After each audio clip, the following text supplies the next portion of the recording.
Hello everyone, welcome to Dynamic Study. This is quiz number 3 for electronic science students. हमने 2 quiz कर चुके हैं हम लोग सेमीकंडक्टर डिवाइसेस पे. Today's topic is PN junction diode. So our first question is, a PN junction diode is formed by option A is PN n-type semiconductor, option B is P plus and n-type semiconductor, option C is P and n plus type semiconductor, and option D is P plus and n plus type semiconductor. Here answer is option A, that is P and n type semiconductor. Okay, जब हम एक P type semiconductor और एक N type semiconductor को join करते हैं तो यहाँ पे हमारा पी एन जंक्शन फॉर्म होता है.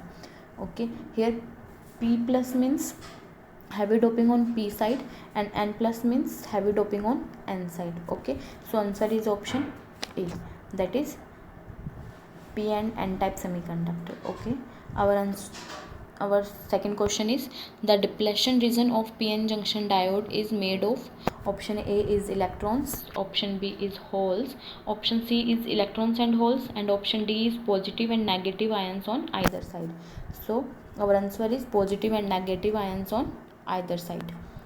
So what happens that जब हम एक PN जंक्शन फॉर्म करते हैं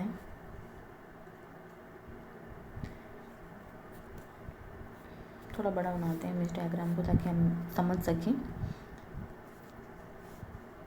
जब हम एक पी टाइप सेमीकंडक्टर को एक एन टाइप सेमीकंडक्टर से कनेक्ट करते हैं तो एक पीएन जंक्शन फॉर्म होता है. ओके, सो एन साइड में मेजॉरिटी कैरियर्स होंगे इलेक्ट्रॉन्स और पी साइड में मेजॉरिटी कैरियर्स होंगे होल्स. ओके, सो होल्स का जो है वो पी साइड में हायर कंसंट्रेशन होगा और एन साइड में लोअर कंसंट्रेशन होगा होल्स का. सो इस वजह से हायर टू लोअर कंसंट्रेशन के कारण डिफ्यूज हो जाएंगे होल्स पी साइड से एन साइड में. ओके, और इलेक्ट्रॉन्स डिफ्यूज हो जाएंगे एन साइड से पी साइड में. ओके, सो जो कुछ इलेक्ट्रॉन्स एंड होल्स होंगे वो इस जंक्शन को पार नहीं कर पाएंगे. क्यों? क्योंकि उनके पास सफिशिएंट एनर्जी नहीं होगी तो वो इस जंक्शन में ही इकट्ठे हो जाएंगे. ओके, सो नेगेटिव आयंस हो जाएंगे P side and positive ions हो जाएंगे एन साइड. ओके, सो इन आयंस की वजह से इनमें एक इलेक्ट्रिक फील्ड जनरेट होगा और इस रीजन को ही अपन डिप्लेशन रीजन बोलेंगे. ओके, सो डिप्लेशन रीजन जो होगा उसमें पॉजिटिव एंड नेगेटिव आयंस होंगे दोनों side. Answer is option D. Next question is, the current in reverse bias of a PN junction diode is option A is dependent on bias voltage, option B is highly temperature sensitive, option C is dependent on both temperature and bias voltage, option D is independent of temperature. Okay, so the reverse current is highly temperature sensitive. Okay, so answer is option B. Next question is, when the PN junction diode is in reverse bias, the current is option A net electron current, option B almost zero, option C sum of net electron and hole current, option D is A net hole current. So our answer is almost zero. So the reverse current is almost zero. So look what happens in PN junction diode when we connect PN junction to the reverse bias. Reverse bias means हम एक negative power supply जो है वो PN junction से connect करेंगे. Negative power supply का क्या मतलब होगा कि जो नेगेटिव टर्मिनल है बैटरी का वो पी साइड से और जो पॉजिटिव टर्मिनल है एन बैटरी का वो एन साइड से कनेक्ट कर देंगे. ओके, सो जो होल्स होंगे वो बैटरी के नेगेटिव टर्मिनल की तरफ अट्रैक्ट होंगे और जो इलेक्ट्रॉन्स हैं वो बैटरी के पॉजिटिव टर्मिनल की तरफ अट्रैक्ट होंगे. ओके, सो इससे क्या होगा कि डिफ्यूज़न प्रोसेस है वो नहीं हो पाएगा और जो विड्थ ऑफ लेयर है वो इंक्रीज़ हो जाएगी. जो विड्थ डिप्लेशन लेयर की जो विड्थ है वो इंक्रीज़ होगी और डिफ्यूज़न नहीं हो पाएगा. सो डिफ्यूज़न करंट जो होगी वो जीरो हो जाएगी और जो करंट होगी रिवर्स बायस में वो माइनॉरिटी कैरियर के कारण होगा जो कि नेग्लिजिबल होगा. सो जो करंट होगी रिवर्स करंट वो ऑलमोस्ट जीरो हो जाएगी. Diffusion current is zero, so reverse current is almost zero. Okay, so answer is option B. Next question is, the junction capacitance in a diode depends on option A is current through junction, option B is doping concentration, option C is applied voltage, and option D is both B and C. So here answer is option D, that is junction capacitance depends on doping concentration, applied voltage, both. So junction capacitance occurs when diode in reverse bias. So formula of the junction capacitance is Cj is equal to epsilon A upon में W. So here A is the area of cross section of junction, epsilon is the permittivity of medium, and W is the width of the depletion layer. Okay, so Cj is the epsilon A upon में W.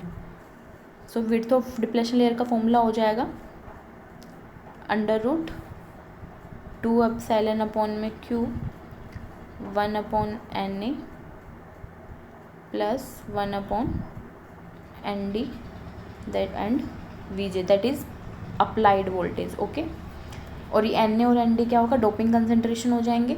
सो ये जो width of depletion layer का जो formula है वो हम यहाँ put करेंगे, तो जंक्शन कैपेसिटेंस वो डिपेंड कर जाएंगे डोपिंग कंसंट्रेशन पे एंड अप्लाइड वोल्टेज पे. Okay, so our answer is D.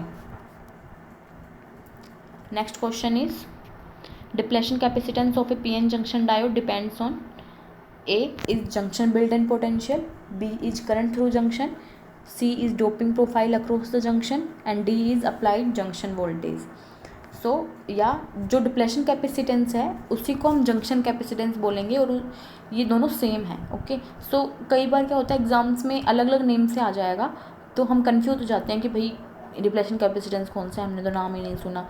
Okay, so depletion capacitance और जंक्शन कैपेसिटेंस सेम है और हम उनको ट्रांजिशन कैपेसिटेंस और स्पेस चार्ज रीजन कैपेसिटेंस भी बोल सकते हैं. ओके, सो जंक्शन कैपेसिटेंस डोपिंग पे डिपेंड करता था तो ये डिप्लेशन कैपेसिटेंस भी करता है क्योंकि दोनों सेम है. अप्लाइड जंक्शन वोल्टेज पे भी करेगा और ये बिल्ट इन पोटेंशियल पे भी करेगा. Okay, so answer is 1, 3 and 4.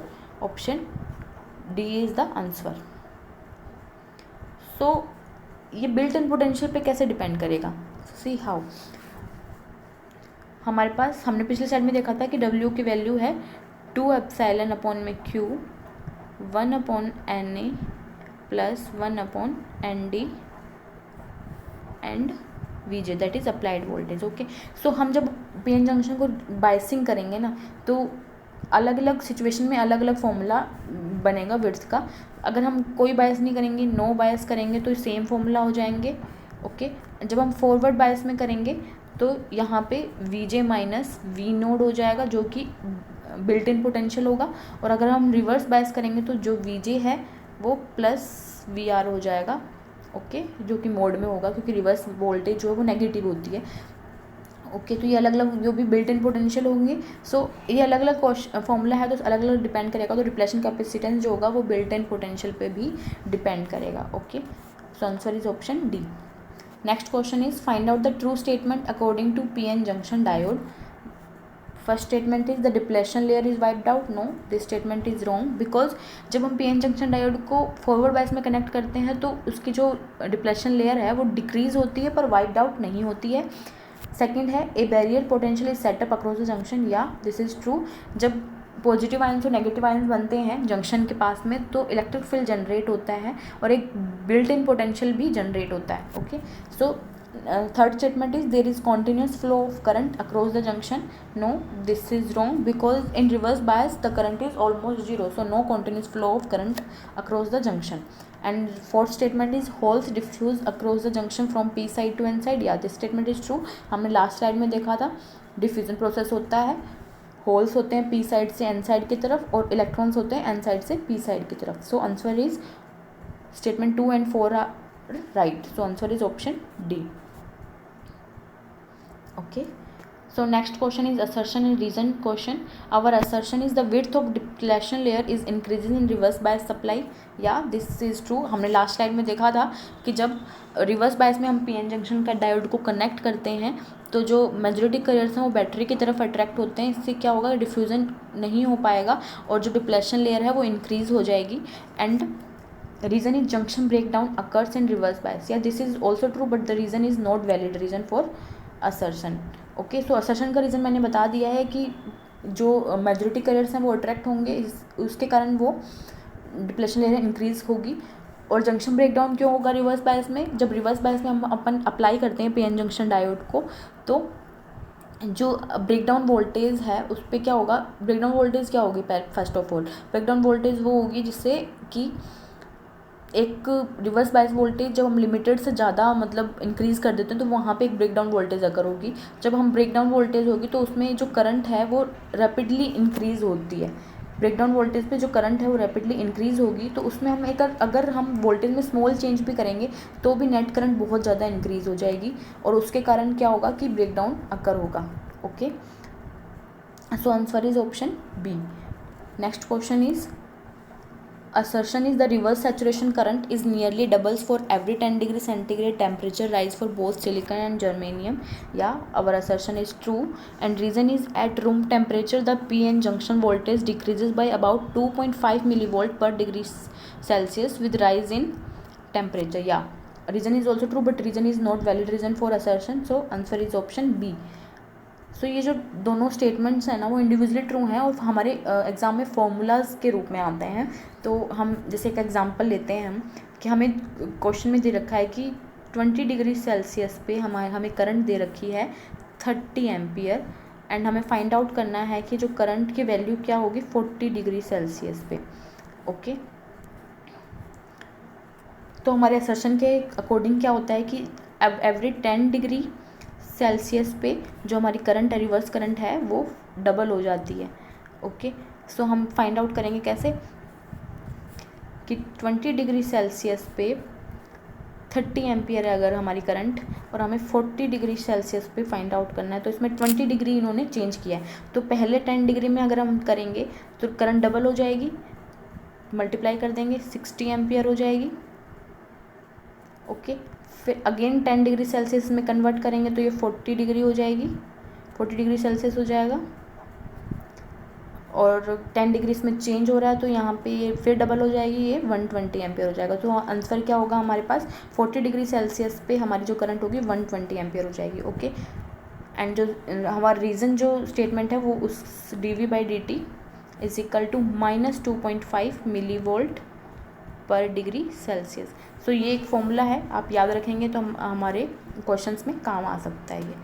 Okay, so answer is option B. Okay, next question is match list 1 and list 2। List 1 is A junction capacitance, B is diffusion capacitance, C zener breakdown and D is avalanche breakdown. And list 2 is 1 is forward bias, 2 is reverse bias, avalanche effect and rupturing of covalent bond. So junction capacitance occurs when p-n junction is in reverse bias. Diffusion capacitance occurs when p-n junction is in forward bias, and general breakdown due to rupturing of covalent bond and avalanche breakdown due to avalanche effect. So what is rupturing? Rupturing is breaking off covalent bond. Okay, तो जब हम reverse bias को increase करेंगे तो वहाँ पे electrons हैं वो अपने कोवेलेंट बॉन्ड को ब्रेक करेंगे। ओके, तो उन्हीं के कारण जनरल ब्रेकडाउन अकर्स होगा और एवलांचे ब्रेकडाउन होगा वो एवलांचे इफेक्ट के कारण होगा। तो एवलांचे इफेक्ट क्या होगा, जो एवलांचे इफेक्ट होगा जो इंक्रीज जो करंट है वो सडनली इंक्रीज होती है ना हमारी, उसी को एवलांचे इफेक्ट बोलेंगे। ठीक है, जो इतनी इंक्रीज हो जाए कि ब्रेकडाउन अकर्स हो जाए। Okay, so our answer is A is 2143. Okay, so 2143 is answer option B. Okay, so our answer is option B. Okay, thank you, keep on learning.